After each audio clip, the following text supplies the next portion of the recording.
તારામ બધાને good morning all.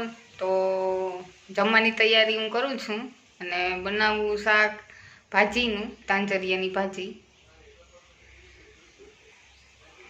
જે લખનને બહુ ભાવે અને ભાજી તો સારી બધી મને પણ ભાવે, સેહત માટે બહુ સારી. તો ચલો હવે આ મોરી નાખું. મેં વીણી નાખ્યા અને કટિંગ પણ કરી નાખ્યા. આ દેખાઈ જાય પણ જ્યારે વઘારીએ ને ત્યારે થોડાક જ થઈ જાય. હવે હું આ ભાજી દેશી સ્ટાઇલમાં જ વઘારી, અને જેને ભાવતી જ ન હોય ભાજી તાંજેરીયું તો એને ભાવવા માંડે. તો એક હું ટમેટું નાખી, જેથી ખટાશનો થોડોક સ્વાદ આવે. અને આને ખાટી અને તીખી, સહેજે તીખી બનાવવાની, તો ગમે એ ખાઈ લઈએ, મોટા નાના છોકરાઓ બધાને ભાવે. જે આખો સ્વાદ એવી રીતના આવે તો દેશી સ્ટાઇલમાં એમ. અને ચટણી, લસણવાળી ચટણી હોય એ નાખવાની, જેથી એનો પણ સ્વાદ આવે. એટલે એવી રીતના તમે બનાવો તો છોકરાઓને પણ ભાવે અને મોટાઓને પણ ભાવે. તો ચલો હવે બનાવું. થાય છે અને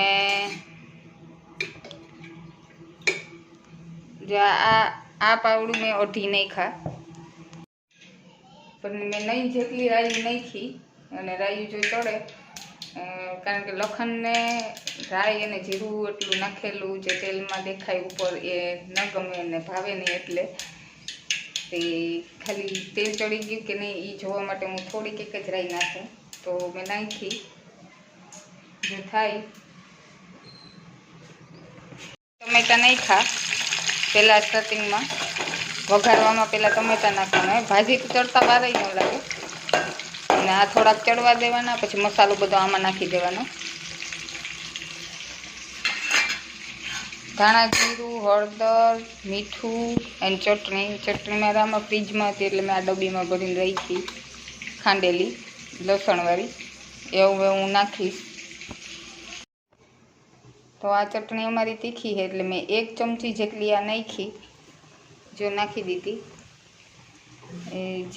જેવી ચટણી હોય ને એ પ્રમાણમાં નાખવાની. જો બહુ તીખી ન હોય ને તો 1.5 ચમચી આ નાખી શકીએ.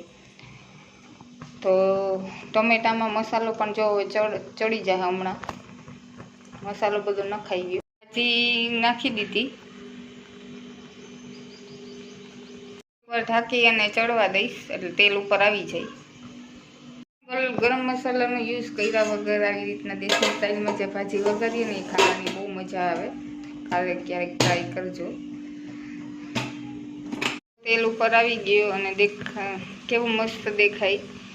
તો આવી રીતના જો તીખી અને ખાટી એવી રીતના ખાવાની બહુ આ ભાજી મજા આવે. એ રીતના ખાવાનું એ કે ભાજી લાગે નહીં કે આપણે ભાજીનું શાક ખાઈએ, એટલે ગમે એને સ્વાદ આવે. અને સ્વાદમાં એ ખાઈ પણ જાય ભાજી. એટલે મેં આવી રીતના દેશી સ્ટાઇલમાં જે રીતના આપણે વઘારીએ એ રીતના બહુ મસ્ત થાય. ખાવામાં પણ બહુ મજા આવે રોટલા અને આ ભાજી. કરવી હોય તો થોડુંક પાણી આવી રીતના તેલ ઉપર આવી જાય તો થોડુંક પાણી તમે નાખી શકો. કારણ કે જો ટમેટા તો પહેલાં તેલમાં ચોળવી લીધા હોય એટલે એને કંઈ પછી ચોળવવાના હોય ને, ભાજીને ચોળવતા વાર જ ન લાગે.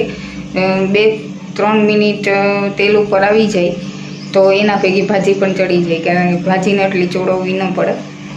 તો જેને રસો કરવો હોય ને તો થોડુંક પાણી નાખવાનું અને પછી થોડીક વાર ચડવા દેવાની, પછી બંધ કરી દેવાનું. ચડવા દેવાનું કારણ એ કે કારણ કે મસાલા ભેળવાઈ જાય બધા એમાં પાણીમાં, અને તેલ પણ બધું મિક્સ બધું અસલ થઈ જાય. એવા માટે થોડીક વાર ચડવા દેવાનું. બાકી ભાજીને ચોળવાની એટલી જરૂર નથી તાંજરિયાની. ભાજી રેડી થઈ ગઈ, શાક બની ગયું. હવે બનાવીશું રોટલા. બની અને રેડી થઈ ગયું. એક ચડે એક થઈ ગયું. આ નાનો બનાવ્યો મારા માટે. અને અમે ખાઈએ છીએ મેગી. દૂધનો ને ઓલું ભાજીનું શાક ન ભાવે અને બીજીથી એમ ન કરે કરતો હતો. મેગી ખાવી ગયા ને આજ બનાવી મેગી. અને સંજયભાઈ પણ ખાઈ મેગી. કેવી લાગે સંજય? મસ્ત. છોકરાઓને તો ન કરે એ મેગી ભાવે.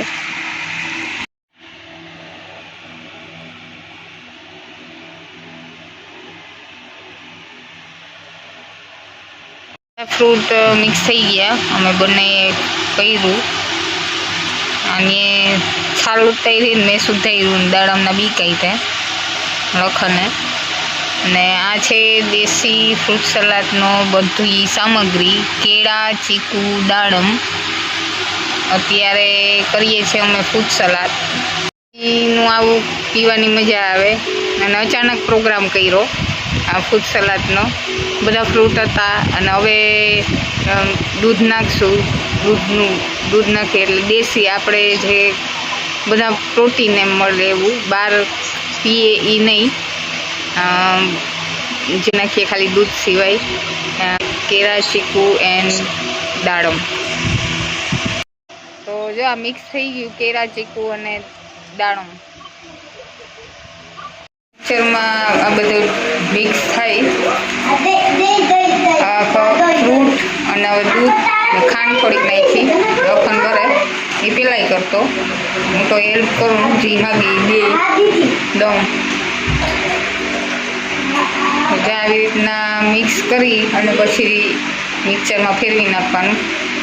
દેશી મસ્ત ફ્રૂટ સલાડ ઘરના ફ્રૂટનું, કંઈ પણ નાખ્યા વગર, ખાંડ સિવાય કંઈ પણ નાખ્યા વગર.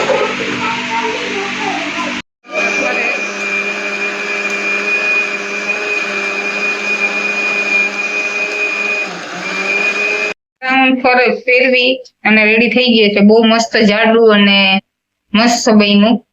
હવે ટેસ્ટમાં હવે જોઈએ, પીએ પછી ખબર પડે. આ થઈ જાય પછી બનાવતો. અને આ ઘરની સામગ્રીથી ઘણું બધું જો બને છે. આ અડધી ટોપડી અને આખું ભરાઈ ગયું. ફ્રૂટ જે ઘરે હોય એનું ગમે એ ફ્રૂટ નાખી શકીએ, એવું નહીં કે આજ કા જબરજસ્ત બની દૂધ નાખી અને આવી રીતના જો ઘરે મસ્ત આવા બે ઓલા મોટા અમારા ભરાઈ ગયા. 2 દી 3 દી હાલે, ફ્રીજમાં મૂકી દઈએ એટલે. 11:30 આ ફ્રૂટ સલાડ બનાવ્યું એટલે થોડુંક મોડું થઈ ગયું. પછી ઠામ કર્યા અને પછી અત્યારે જો નવરી થઈ બધું કરીને. હવે bye bye, good night and take care.